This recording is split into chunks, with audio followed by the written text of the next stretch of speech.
अस्सलाम वालेकुम।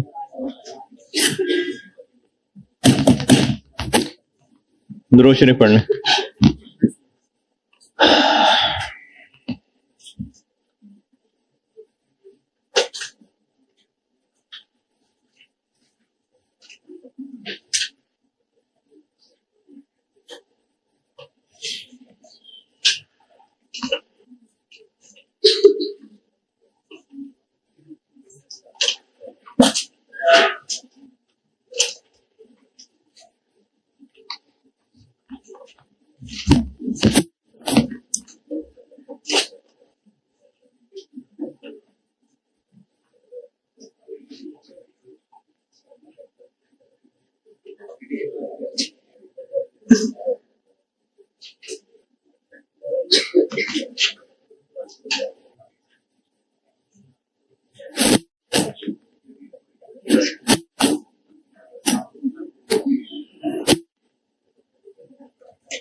कल कौन सी बात की थी?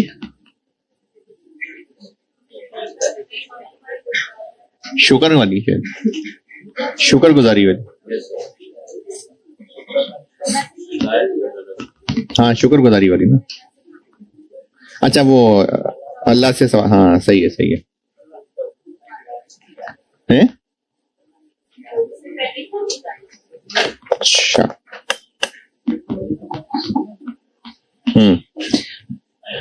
जब कोई बिजनेस अपने सेल्स स्टाफ को कमीशन देता है, तो एक बिजनेस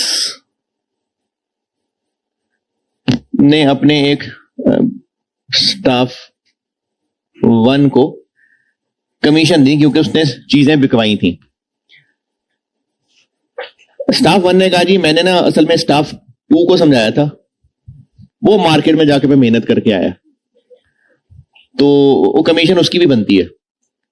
स्टाफ 2 कहे जी मैंने ना असल में स्टाफ 3 को जाके समझाया था, उसको मैंने ऐसा जबरदस्त समझाया था कि वो जाके मार्केट में चीजें बेच के आया, तो कमीशन उसकी भी बनती है।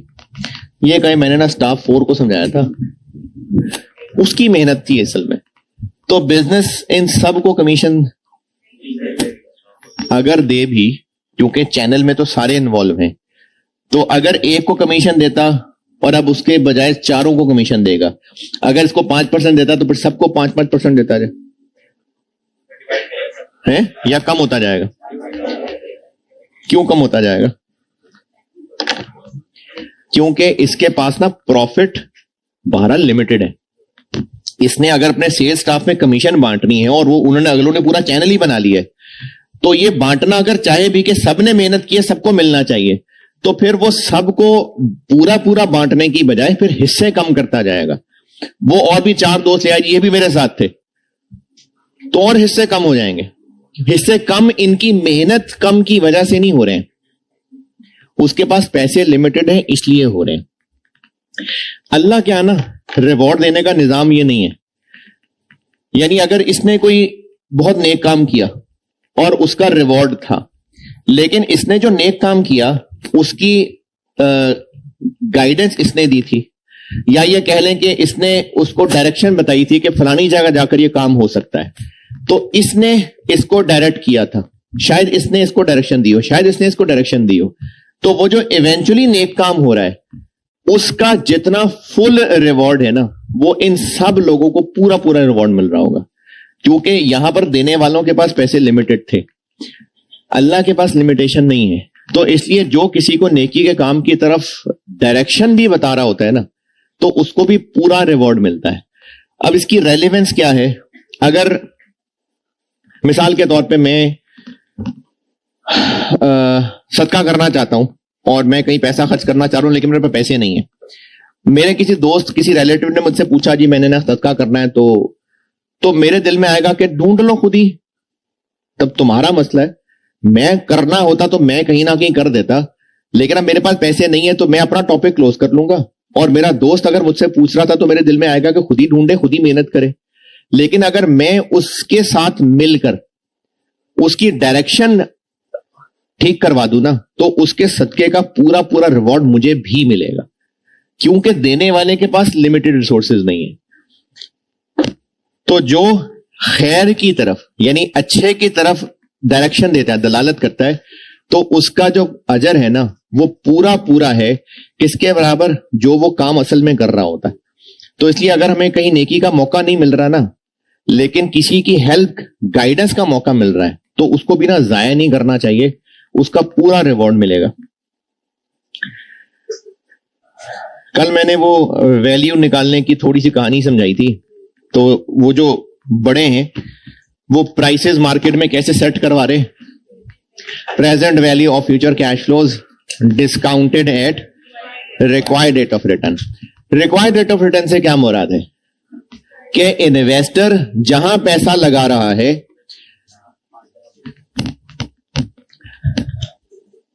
कंपनी ए के शेयर की बात हो रही है, तो वो जो मार्केट प्राइस के बड़े हैं, इन्होंने जो प्राइस सेट करवानी है, इन्होंने कंपनी ए के शेयर की मार्केट वैल्यू कैसे कैलकुलेट होगी, कंपनी ए से मिलने वाला dividend discounted at required rate of return. Company A की कैलकुलेशन में अगर रिक्वायर्ड रिटर्न इन बुजुर्ग ने 18% इस्तेमाल किया था, तो यही बड़े जब कंपनी बी के शेयर की प्राइस सेट करवा रहे होंगे तो कैलकुलेशंस में वो रिक्वायर्ड रिटर्न 18 ही यूज करें। क्यों डिफरेंट? क्योंकि जहां इन्वेस्ट करना है उनके हालात औकात डिफरेंट है। तो इसका मतलब है रिक्वायर्ड रिटर्न डिपेंड करता है कि जिस कंपनी के शेयर्स में पैसा लगाना है उसकी औकात, उसके पोटेंशियल कैसा है। तो जिसके शेयर्स हैं, जिस कंपनी के शेयर्स की वैल्यू निकाली जा रही है, ये बाबा जी ने उस कंपनी के हालात औकात देखकर ये रेट डिसाइड करना है। तो इनको ये रेट कैसे ख्वाब में आएगा, क्या होगा, ये इस रेट की भी कोई कैलकुलेशन कर रहे होंगे। ये रेट कई चीजों पर डिपेंड करेगा, लेकिन उन कई चीजों में एक ये भी है कि कंपनी ए में पैसा लगाने में रिस्क कितना है, कंपनी बी में पैसा लगाने में रिस्क कितना है। जिसमें रिस्क ज्यादा होगा उसका रिक्वायर्ड रिटर्न भी ज्यादा होना चाहिए। ठीक है,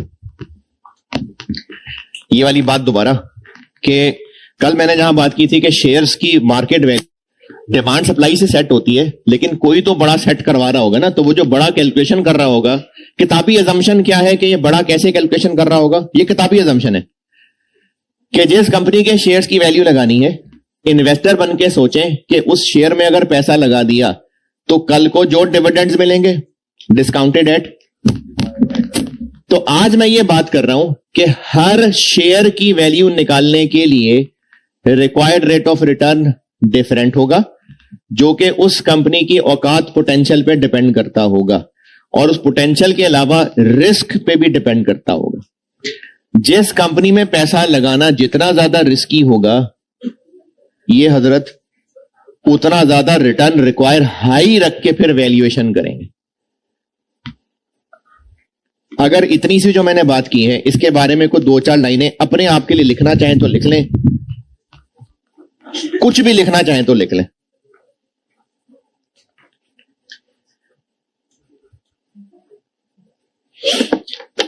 ये सिर्फ एक हल्का सा कॉन्सेप्ट बताया, इसमें मैंने ऐसी कोई बात नहीं की कि सर सवाल कैसा आएगा, नहीं, कोई सवाल नहीं आएगा।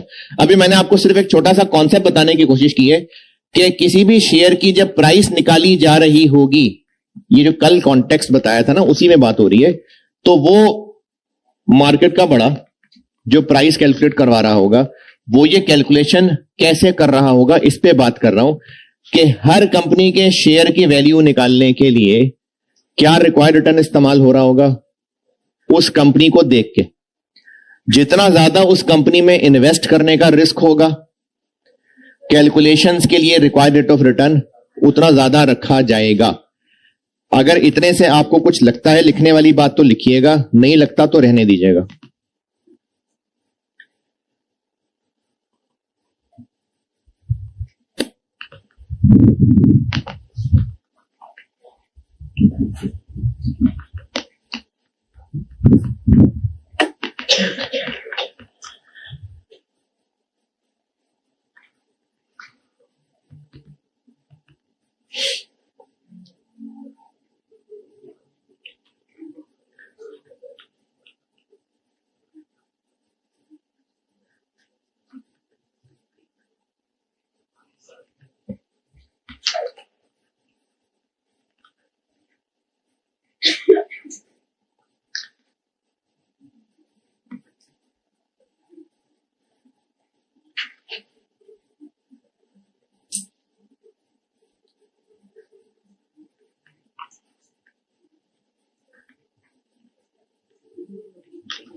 कॉस्ट ऑफ इक्विटी के लिए मैंने दो मेथड्स बताए थे, एक डिविडेंड मॉडल था और एक कैपम।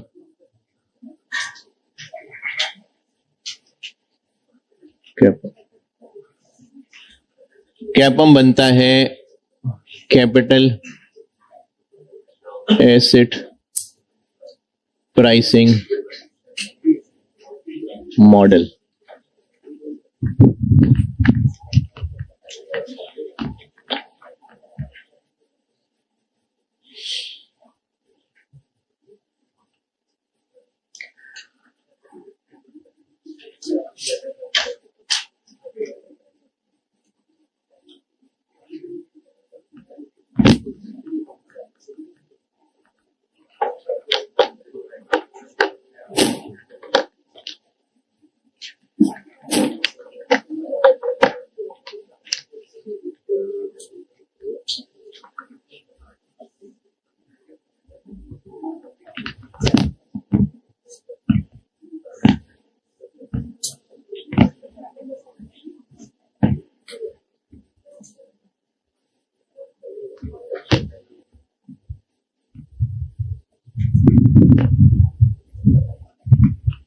चलें, लिख लिया जी आपने जो भी कहानी लिखनी थी। कैपम, कैपिटल एसेट प्राइसिंग मॉडल। इसमें पहले ना आपको छोटे छोटे कॉन्सेप्ट बताऊंगा, उसके बाद उनको जोड़ के ये सारी कहानी कंक्लूड करूंगा। कैपम को पढ़ने से पहले ना दो तीन टर्म्स समझ लें। एक टर्म है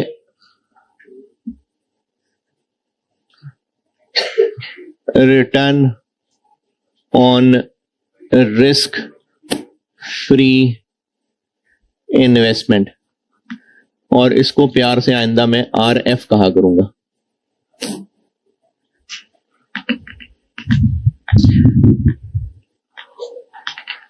return on risk free investment. मुल्क में कौन सी इन्वेस्टमेंट रिस्क फ्री होगी? स्टॉक्स। रियल एस्टेट बिल्कुल भी नहीं। सैलाब आया, पानी, रियल एस्टेट बह गया, फिर है? गोल्ड का सत्यानाश हो रहा है कुछ ही अरसे में, बहुत ओवर प्राइस्ड। किसी भी मुल्क में सरकार को पैसे देना इज रिस्क फ्री है। देखें, एक है इंडिविजुअल की खराबी। कॉन्सेप्चुअली किसी भी मुल्क की गवर्नमेंट की स्कीम्स में इन्वेस्ट करने से पैसे नहीं डूबेंगे, क्योंकि अगर गवर्नमेंट के पास पैसे ना हो तो नए नोट छाप कर दे देंगे। हाँ, तो गवर्नमेंट की स्कीम्स में कोई इन्वेस्ट करता है तो उसके पैसे नहीं डूबते हैं।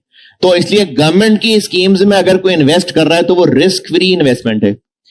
तो उस इन्वेस्टमेंट पर जो रिटर्न मिलता होगा वो return on risk free investment है।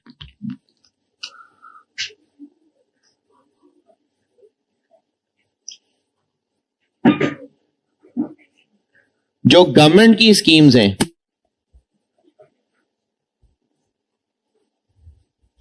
और इसमें सवालों में आपको ये ट्रेजरी बिल्स के नाम से शायद एक return on treasury bills, T bills भी कहते हैं इनको, टी बिल्स, यानी जो गवर्नमेंट की इन्वेस्टमेंट स्कीम्स हैं उनमें जो पैसा लगा के रिटर्न मिलेगा उसको हम आरएफ कहेंगे।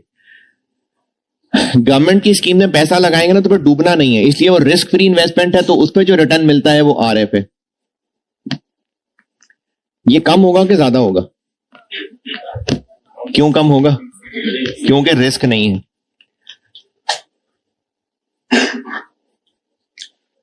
रिटर्न ऑन मार्केट पोर्टफोलियो, और इसको आइंदा प्यार से आरएम कहा करेंगे,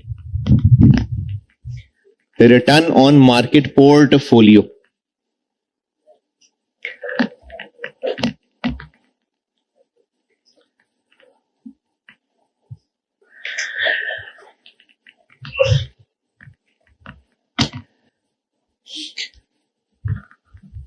इसमें थोड़ी कहानी ज्यादा है मेरी तरफ से जुबानी, आपने अपने अल्फाज में लिखना है। पहले अच्छी तरह कहानी सुन लें, अच्छी तरह सुन के समझ के फिर अपने आप को कुछ ना कुछ बताना है। किसी भी चीज के बारे में जब टर्म बोली जा रही होती है कि मार्केट का रेट, जैसे अगर मोबाइल बेचना है आपने और ये तय करना हो, दोस्त के साथ तय हो जाए कि ठीक है मार्केट में रेट लगवा लेते हैं, तो मोबाइल का रेट मार्केट में लगवा रहे हैं, ये कौन सी मार्केट है? अच्छा, मोबाइल की मार्केट में चलते हैं। कहां चले जाएं? चल हफीज सेंटर चले गए। अब हफीज सेंटर में अगर 200 दुकानें, तो 200 दुकानों से रेट पता करें। फिर 4-5 से क्यों? अच्छा, कौन सी 4-5, ये कैसे फैसला करें? वो 4-5 बड़ी दुकानें जहां पर ज्यादा ट्रांजैक्शंस होती हैं, क्योंकि ज्यादा ट्रांजैक्शंस होंगी तो वहां पर ज्यादा कस्टमर्स आते होंगे तो उनको ज्यादा बेहतर अंदाजा होगा प्राइस का। और अगर उस मार्केट में जो 4-5 बड़ी बड़ी दुकानें, उनमें जो चल रहा होगा ना वो पूरी मार्केट का समझे वो बेस्ट सैंपल होगा। बोलने में यही बोला जा रहा होगा कि इसका रेट मार्केट से लगवाया है, लेकिन असल में वो पूरी मार्केट के एक सैंपल से लगवाया है।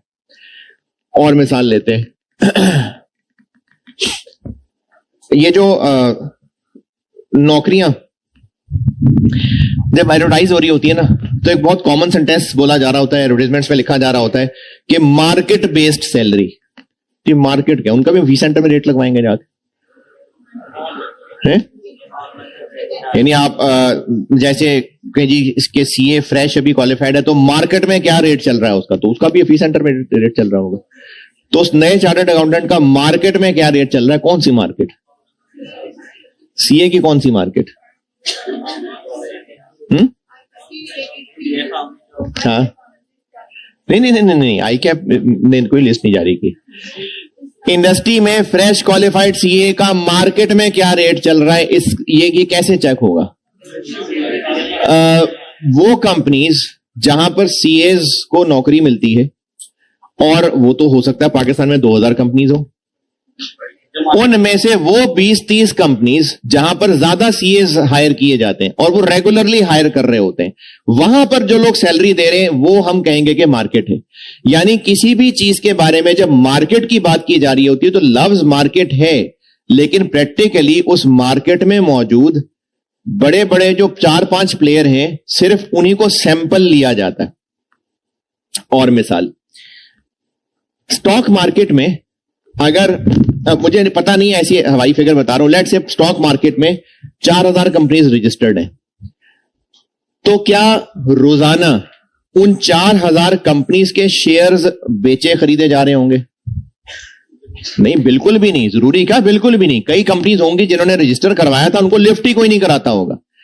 तो पूरी स्टॉक मार्केट में क्या होता है? शेयर्स खरीदे बेचे जा रहे हैं, तो वहां प्रोडक्ट कंपनी के शेयर्स हैं। तो स्टॉक मार्केट है, मार्केट, वहां पर शेयर्स खरीदे बेचे जा रहे हैं, लेकिन जितनी कंपनीज वहां रजिस्टर्ड है सबके शेयर्स नहीं रोजाना खरीदे बेचे जा रहे। अगर यह देखना है, बल्कि स्टॉक मार्केट से पहले एक और मिसाल, वापस मोबाइल की मार्केट में आते हैं। अगर यह देखना हो कि मोबाइल की मार्केट में रश चल रहा है कि नहीं चल रहा है, लोगों का ट्रेंड है मोबाइल खरीदने का या आजकल नहीं खरीद रहे, चोरी पे बस इत्तफा कर रहे हैं, तो ये कैसे चेक होगा? पूरी मार्केट में जाके रोजाना हर दुकान में बैठ के ऑब्जर्व करेंगे, फिर सैंपल सिलेक्ट कर लेंगे, वही 5-6 बड़ी बड़ी दुकानें, उन 5-6 दुकानों को बस ऑब्जर्व कर लेंगे। अगर वहां पर कस्टमर ज्यादा आ रहे हैं तो हम कहेंगे मार्केट में रश है। असल में पूरी मार्केट नहीं देखी हमने, देखी 5 दुकानें ही हैं, लेकिन वो 5 दुकानें ऐसा सैंपल था कि पूरी मार्केट के लिए वो काफी था। तो स्टॉक मार्केट में इन्वेस्टर्स ज्यादा ट्रांजैक्शंस कर रहे हैं। अगर ये ट्रेंड चेक करना है तो कैसे ट्रेंड चेक हो? सारी कंपनीज का डाटा देखने की बजाय जो बड़ी बड़ी 15, 20, 50, 100 कंपनीज हैं, बस उनका सैंपल देख लिया जाए। उस सैंपल को कहते हैं मार्केट पोर्टफोलियो।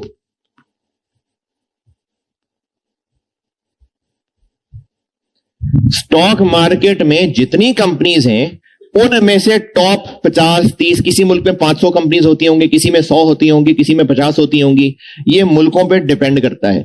तो किसी भी मुल्क की स्टॉक मार्केट की वो टॉप 100, 250 कंपनीज के कॉम्बिनेशन के सैंपल को मार्केट पोर्टफोलियो कहते हैं। स्टॉक मार्केट में जितनी भी कंपनीज हैं, अगर ये देखना चाह रहे हो कि स्टॉक मार्केट में इन्वेस्टर्स का ट्रेंड क्या है, इन्वेस्टर्स स्टॉक मार्केट में जा रहे हैं नहीं जा रहे हैं, तो ये कैसे ऑब्जर्व करें? उस मार्केट में मौजूद अच्छी 50-100 कंपनीज को ऑब्जर्व कर लें, उनको एज अ सैंपल सिलेक्ट कर लें, तो वो जो सैंपल है उसको मार्केट पोर्टफोलियो कहते हैं। इसको उर्दू, इंग्लिश, पंजाबी, पश्तो जैसे लिखना है लिखें, सराइकी भी लिख सकते हैं।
दोबारा बताइए।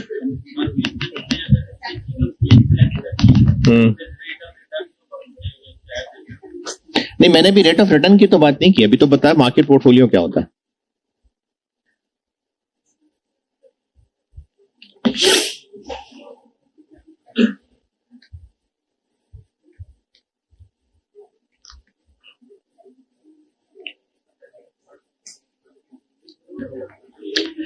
स्टॉक मार्केट में जितनी कंपनीज मौजूद हैं उनमें से उन अच्छी कंपनीज का सैंपल जिसमें स्टॉक मार्केट में होने वाली ट्रांजैक्शंस की मेजॉरिटी उन्हीं कंपनीज में हो रही है,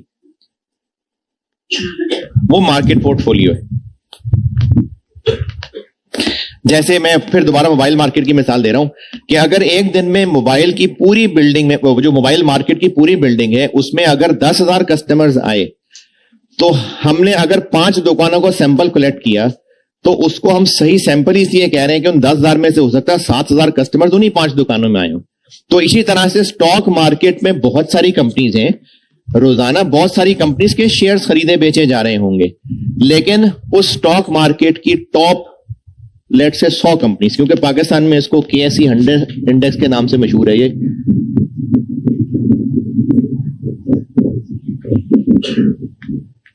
किसी मुल्क में 500 कंपनीज भी हो सकती हैं।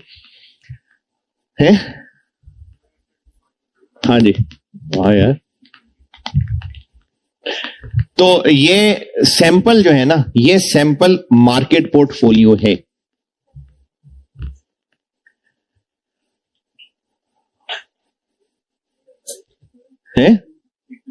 लिख लिया है, लिख लिया। अगर कोई इन्वेस्टर स्टॉक मार्केट में पैसे लगाना चाह रहा है और वो किसी कंपनी ABC कंपनी शेयर्स में इन्वेस्ट करना चाह रहा है तो कर दे, लेकिन अगर कोई चाह रहा है कि हम मार्केट पोर्टफोलियो में इन्वेस्ट करें तो इससे क्या मुराद होगी? वही जो टॉप कंपनीज हैं। अच्छा, ये हर बंदे की अपनी चॉइस नहीं है, ये नेशन वाइड एक्सेप्टेड सैंपल होता है, यानी ये उस पूरी मार्केट के जो एक्सपर्ट्स हैं ये उनका एग्रीड अपॉन सैंपल है, ये हर बंदे की अपनी चॉइस नहीं है। तो अगर कोई इंडिविजुअल इन्वेस्टर चाहे कि मैं स्टॉक मार्केट में पैसा लगाना चाह रहा हूं लेकिन किस कंपनी में लगाऊं समझ नहीं आ रही, चलो मैं मार्केट पोर्टफोलियो में लगा देता हूं, उस इन्वेस्टर को एक साल में रिटर्न क्या मिलेगा, किस शक्ल में रिटर्न होगा, उस इन्वेस्टर का रिटर्न किस शक्ल में होगा? क्योंकि जी मैंने इन्वेस्ट किया था तो मुझे रिटर्न मिला है, डिविडेंड और हाँ कैपिटल गेन, वो भी रिटर्न ही है। 50 रुपए का शेयर खरीदा था, साल में वो 60 रुपए का हो गया, तो ये भी उसका रिटर्न है। तो इन्वेस्टर अगर मार्केट पोर्टफोलियो में इन्वेस्ट करे तो उसको एक साल में कितना रिटर्न मिला करता है या मिलेगा, वो RM होता है। अगर कोई इन्वेस्टर मार्केट पोर्टफोलियो में ही इन्वेस्ट कर दे तो उसमें उसको एक साल में कितना रिटर्न मिलता है, कितना रिटर्न मिलने की उम्मीद है, वो RM है, रिटर्न ऑन मार्केट पोर्टफोलियो।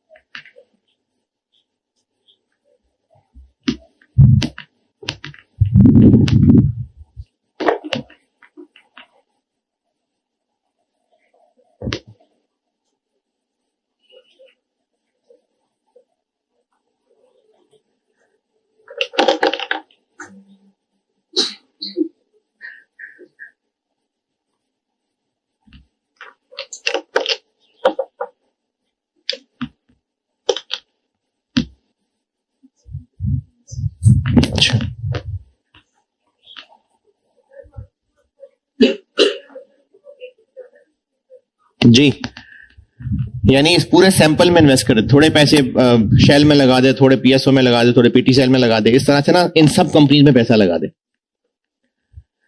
तो अगर कोई इन्वेस्टर पूरे मार्केट पोर्टफोलियो में ही पैसा इन्वेस्ट कर दे तो उसको एक साल में कितना रिटर्न मिलेगा, वो रिटर्न ऑन मार्केट पोर्टफोलियो है।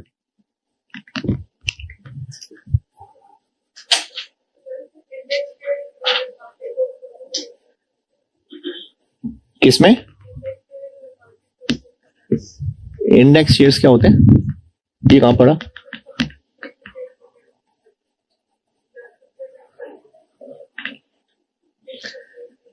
इसी को ही कहते होंगे। इंडेक्स शेयर्स तो मुझे नहीं पता, इसी को ही कहते होंगे। Systematic risk. अच्छा, ये ना बिल्कुल थोड़ा थोड़ा सा ही चखा रहा हूं आपको, इसकी तफसीली डिस्कशन सीपैप में है, बिल्कुल थोड़ा थोड़ा सा ही बता पाऊंगा इसमें। सिस्टमैटिक रिस्क भी बड़ी लंबी कहानी है, लेकिन बहुत थोड़ा सा ही बता सकता हूं आपके लेवल पे।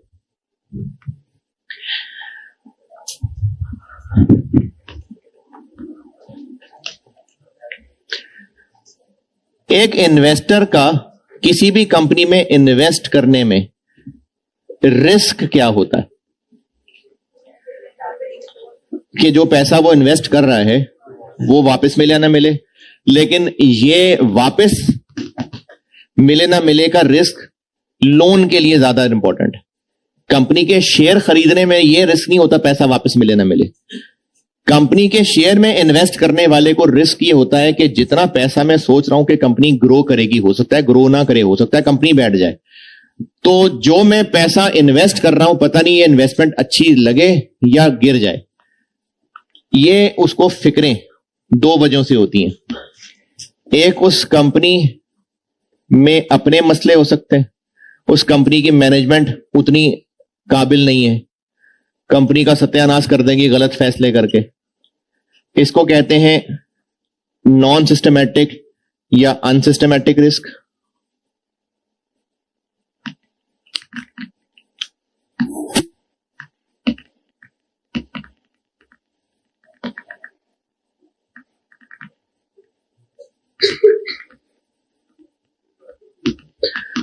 और सिस्टमैटिक रिस्क ये होता है कि जिस कंपनी में हम पैसा इन्वेस्ट कर रहे हैं उस कंपनी की सारी हैं ही एक्सपोर्ट्स, तो क्या रिस्क है? अगर किसी वजह से जंग हो गई और सारे मुल्कों ने कहा हम आपसे चीजें नहीं खरीदेंगे, तो एक्सपोर्ट्स ही अगर बंद हो गए तो ये कंपनी बैठ जाएगी। इसमें कंपनी का कसूर होगा, एक्सटर्नल मार्केट फैक्टर्स होंगे, तो इसको सिस्टमैटिक रिस्क कहते हैं।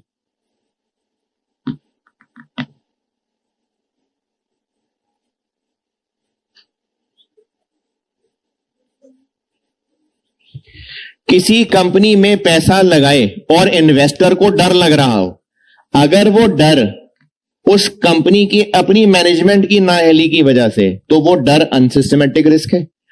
और कंपनी ठीक है, काबिल लोग हैं, लेकिन मुल्क के हालात, मार्केट के हालात, गवर्नमेंट के हालात, उनकी वजह से डर लग रहा है, तो उस डर को सिस्टमैटिक रिस्क कहते हैं।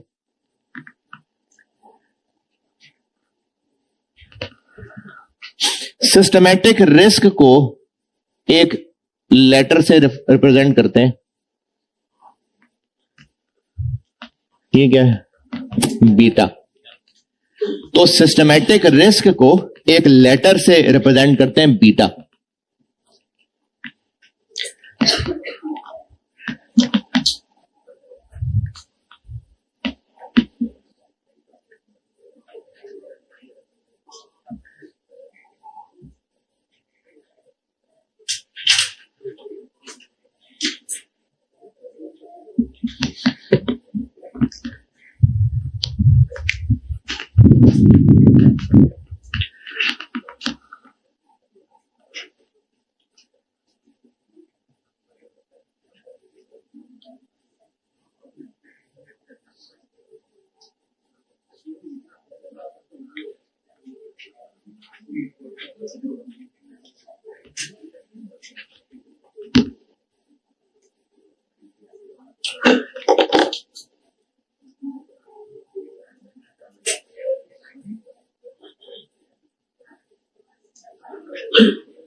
मार्केट पोर्टफोलियो में जो इन्वेस्ट करेगा उसका बीटा 1 है, बस मतलब ये स्टैंडर्ड है कि इसका बीटा 1 है। अगर किसी कंपनी ए का बीटा 1.5 है तो इसकी क्या इंटरप्रिटेशन है? कि मार्केट में इन्वेस्ट करने से कंपनी ए में इन्वेस्ट करने का रिस्क 50% ज्यादा है। मैंने कहा अगर किसी कंपनी का बीटा 1.5 है, मार्केट पोर्टफोलियो का बीटा 1 है, किसी कंपनी ए का अगर बीटा 1.5 है तो उसका मतलब है उसमें जो इन्वेस्ट करेगा उसको डर लग रहा होगा मार्केट में इन्वेस्ट करने वाले से 50% ज्यादा। अगर किसी कंपनी बी का बीटा 0.9 है तो उसमें इन्वेस्ट करने वाले को डर कम लग रहा है। किससे कम लग रहा है? जो मार्केट में इन्वेस्ट कर रहा है। बिल्कुल सही है।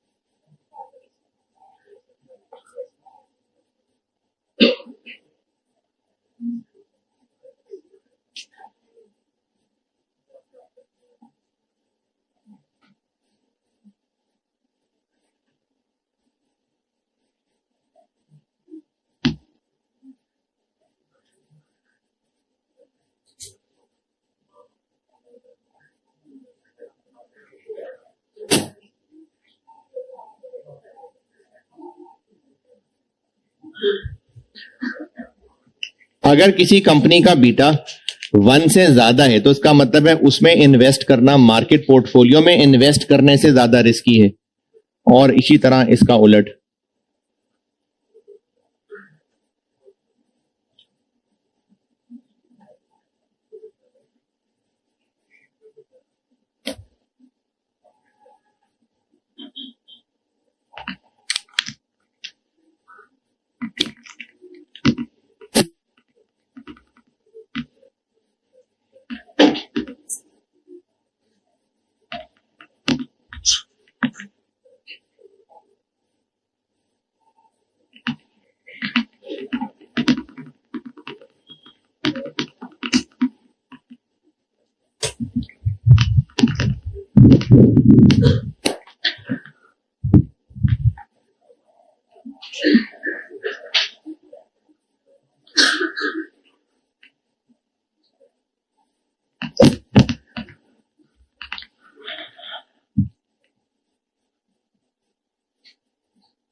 यार अब तो ये रिजल्ट के बाद ही देंगे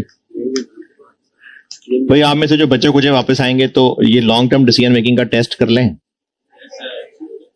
नहीं अगले वीक में कर लें। डिटरमिनेंट होंगे, पास हुए होंगे, खुश होंगे।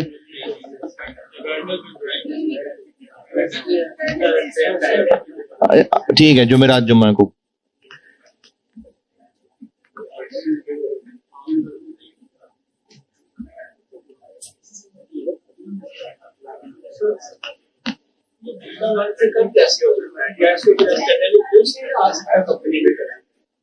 क्या नहीं आ सकता? अगर कोई कंपनी है जो फार्मास्यूटिकल बिजनेस है तो मुल्क के दुनिया के जो मर्जी हालात हो उस कंपनी का बिजनेस का रिस्क बहुत कम होगा, तो उसका बीटा 1 से बहुत कम होगा। किसी कंपनी के मेन मटेरियल इंपोर्टेड है उसका रिस्क ज्यादा होगा। कोई बिजनेस है जो लग्जरी आइटम्स बनाता है उसका रिस्क ज्यादा होगा। कोई बिजनेस है जो नेसेसिटी के आइटम्स बनाता है उसका रिस्क कम होगा। तो बिल्कुल कम ज्यादा हो सकते हैं।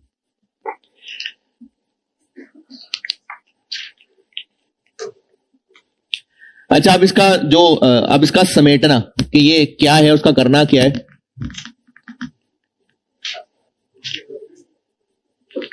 तो वो फिर अब कुछ नामालूम अफराद आ गए हैं, क्लास रोकनी। ये कल समेटता हूं फिर मैं। ठीक।